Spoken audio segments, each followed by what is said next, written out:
المبارک، یہ بہت ہی سے مقدس، محترم اور مبارک مہینہ ہے، اور پھر اس مہینے میں یہ دن بھی بڑی برکتوں والا ہے۔ اللہ کے نبی علیہ السلام نے فرمایا خیر یوم طلعت علیہ الشمس یوم الجمعہ، کہ سب سے بہتر دن جس میں سورج طلوع ہوتا ہے وہ جمعہ کا دن ہے۔ جمعہ کے دن کی احادیث میں بڑی فضیلت آئی بھی ہے۔ یہ دن اللہ رب العالمین نے سب سے پہلے یہودیوں کو عطا کیا، لیکن انہوں نے اس کی قدر نہیں کی۔ پھر اللہ رب العالمین نے نصارہ کو یہ دن عطا کیا، انہوں نے بھی جمعہ کے دن کی قدر نہیں کی، اس کا احترام نہیں کیا، اس میں جو چیزوں کو کرنے کا حکم دیا گیا اس کی پابندی انہوں نے نہیں کی۔ تو پھر آخر میں اللہ رب العالمین نے یہ دن امت محمدیہ کو عطا کیا اور کہا کہ اس دن کا اہتمام کریں اور کچھ آداب اس دن کے بتائیں گے، انہیں کو میں اختصار کے ساتھ آپ کے سامنے رکھنے کی کوشش کروں گا۔ عربی زبان میں یوم الجمعہ جمع ہونے کی دن کو کہتے ہیں۔ جماعت یا جماعوں کے معنی ہوتے ہیں گیدر ہونا، کسی جگہ پر اکٹھا ہونا، جمع ہونا۔ سب سے پہلے کس نے یہ نام دیا، اس کے تعلق سے مختلف نام آتے ہیں۔ بعض نے کہا کعب بن لؤی نے جمعہ کا دن یہ سب سے پہلے لیا اس کو۔ زمانے جاہلیت میں اس کو یوم العروبہ، یوم العروبہ کہتے تھے، اسلام میں جمعہ اس کو کہا جاتا ہے۔ کہا جاتا ہے کہ سب سے پہلے اسعد بن زرارہ نے مدینہ میں چند لوگوں کو لے کر نماز جمعہ ادا کی، تو اس لیے اس کا نام جمعہ پڑ گیا۔ بعض نے کہا کہ زمانے جاہلیت میں مکہ کے سرداران لوگوں کو اکٹھا کرتے ہیں اور کعبۃ اللہ کی تعظیم و تفخیم کرنے پر لوگوں کو ابھارتے، تو لوگوں کو جب جمع کرتے تو اس لیے اس کو جمعہ کا دن کہا گیا۔ تو پھر جمعہ کا دن جو ہے یہ بڑی فضیلتوں والا دن ہے، بڑی برکتوں والا دن ہے۔ اس دن میں اللہ کے نبی صلی اللہ علیہ وسلم نے چند اعمال کا ہمیں حکم دیا ہے۔ ان اعمال میں سب سے پہلی چیز ہے جمعہ کے نماز، فجر کی نماز کے بعد جو ہے صبح زوال سے پہلے تک ہم لوگ سورۃ الکہف کی تلاوت کریں۔ یہ افضل چیزوں میں سے جمعہ کے دن جو ہے سورۃ الکہف کی تلاوت کرنے سے انسان قبر کے عذاب سے بھی محفوظ ہوتا ہے اور دوسری بات دجال کے فتنے سے بھی محفوظ ہو جاتا ہے۔ اور ایک روایت میں جس بندے کو سورۃ الکہف کی ابتدائی 10 آیتیں یاد ہو، اللہ اس کو دجال کے فتنے سے محفوظ کر لیتا ہے۔ دیکھیں دجال کا فتنہ بہت بڑا فتنہ ہے۔ ایک حدیث میں ہے نبی کریم صلی اللہ علیہ وسلم کہتے ہیں کہ جتنے انبیاء دنیا کے اندر آئے ہیں ہر نبی نے لوگوں کو فتنہ دجال سے ڈرایا، کیونکہ بہت بڑا فتنہ ہے دجال میں۔ بلکہ بعض روایتوں میں اللہ کے نبی صلی اللہ علیہ وسلم نے فرمایا، ابو داؤد کی روایت میں ہے کہ آدم علیہ السلام سے لے کر آپ علیہ السلام تک جتنے فتنے آئے ان میں سب سے بڑا فتنہ فتنہ دجال ہے، بہت بڑا فتنہ ہے۔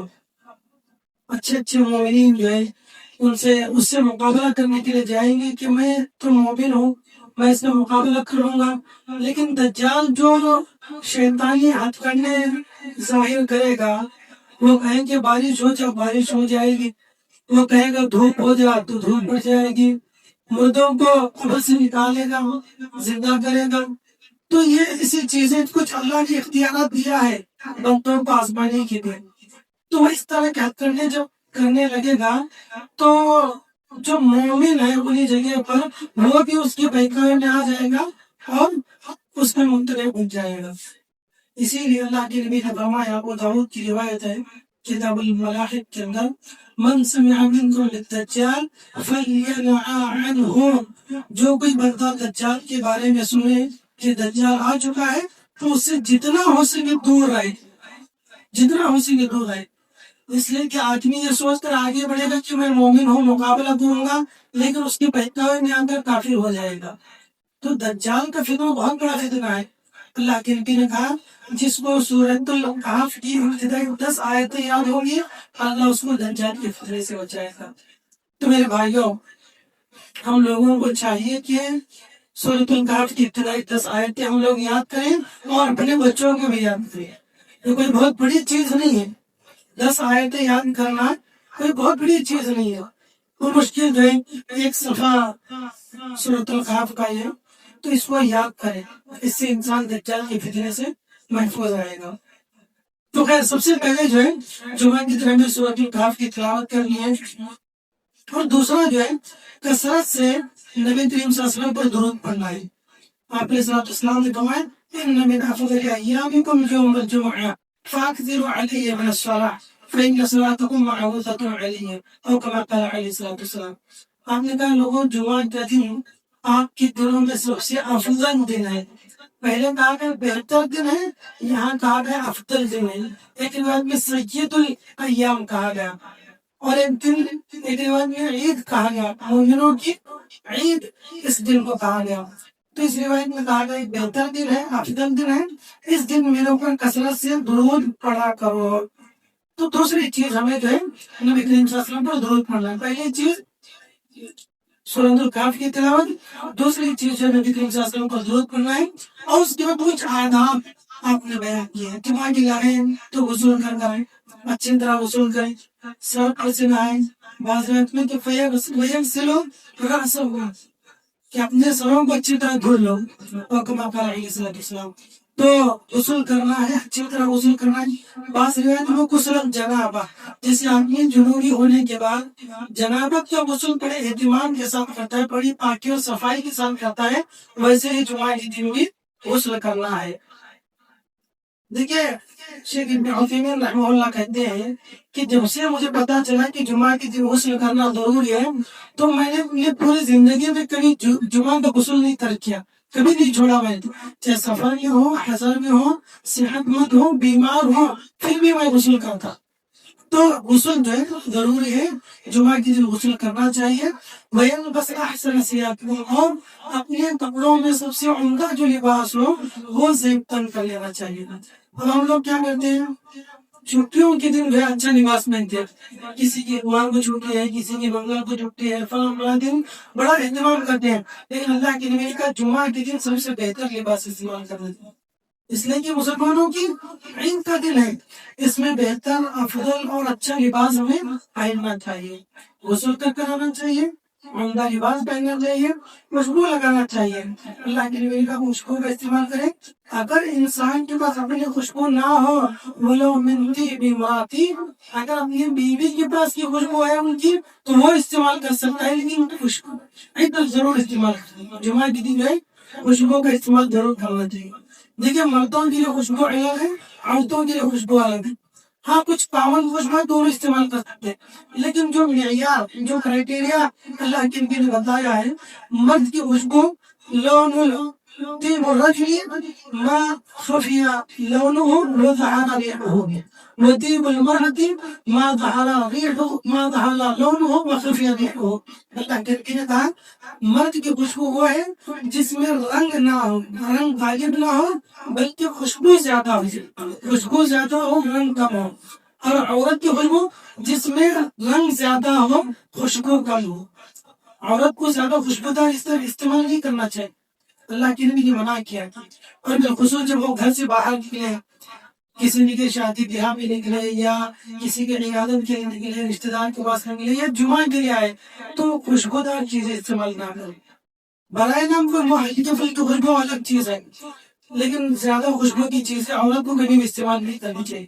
ایسی خوشبو ہو جس میں رنگ غالب ہو، اسی لیے نبی صلی اللہ علیہ وسلم کے زمانے میں زعفران ہے، یا زردی ہے، یا آج کل جو پھول وغیرہ استعمال کرتے ہیں، عورتوں کے لیے جائز ہے، مردوں کے لیے پھول جائز نہیں ہے۔ لوگ شادیوں میں دلہے کو جو پھول پہنائیں گے، یہ درست نہیں ہے، عورتوں کے لیے ہے یہ، تو اس میں خوشبو کم ہوتی ہے، رنگ زیادہ ہوتا ہے۔ تو عورتوں کی خوشبو وہ ہے جس میں رنگ زیادہ ہو، خوشبو کم ہو، اور مردوں کی خوشبو وہ ہے جس میں خوشبو زیادہ ہو، رنگ غالب نہ ہو۔ تو اللہ کے نبی نے کہا اگر جمعہ کے دن آدمی کے پاس خوشبو نہ ہو تو اپنی بیوی کی خوشبو بھی استعمال کر سکتا ہے، لیکن خوشبو کا استعمال ضرور کرے۔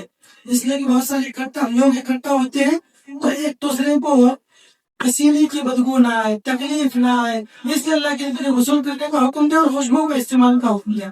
دیکھیے ایک روایت ہے بخاری شریف کی کتاب جمعہ کی، ایک مرتبہ اللہ کے نبی صلی اللہ علیہ وسلم حضرت عائشہ کے پاس بیٹھے ہوئے تھے، کچھ لوگ جو ہے جمعہ کے لیے جو آئے تھے اللہ کے نبی کے پاس آئے تو وہ لوگ اپنے کام سے فارغ ہو کر جمعہ کے لیے آئے تھے، تو ان سے پسینے کی بدبو آ رہی تھی، کپڑے بالکل میلے کچیلے تھے، تو اللہ کے نبی نے کہا کہ کاش آج کے دن تو تم غسل کر لیا ہوتے، لو اغتسلتم لہذا، کہ آج کے دن تم غسل کر لیتے۔ تو اللہ کے نبی نے جمعہ کے دن غسل کرنے کا حکم دیا، خشکو لگانے کا حکم دیا، اور مسواک کرنے کا آپ علیہ السلام نے حکم دیا، اور اچھا لباس پہننے کا آپ علیہ السلام نے حکم دیا، اور سب کو تیل لگانے کا حکم دیا۔ بخاری کی مختلف حدیثوں میں کہ جمعہ کے دن سر پر تیل لگائیں اور اپنے سر کو اچھی طرح دھل لیں، دھلنے کے بعد سر کو تیل لگائیں۔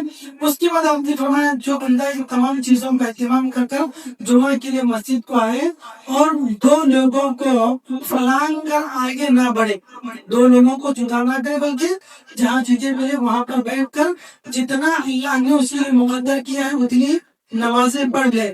تو اللہ کے نبی نے کہا جس نے ان چیزوں کا اہتمام کیا غفر له ما بینہ وبین الجمعۃ الاخری، تو اس بندے کو اس جمعہ سے لے کر آئندہ آنے والے جمعہ تک کے درمیان کے گناہوں کو اللہ معاف کر دیں گے۔ سبحان اللہ، کتنی بڑی فضیلت! بندے نے توبہ نہیں کی، بندے نے گناہوں کی معافی نہیں مانگی، کچھ بھی نہیں، بس جمعہ کا اہتمام کیا اس نے، اللہ نے ایک ہفتے کے گناہوں کو معاف کر دیا۔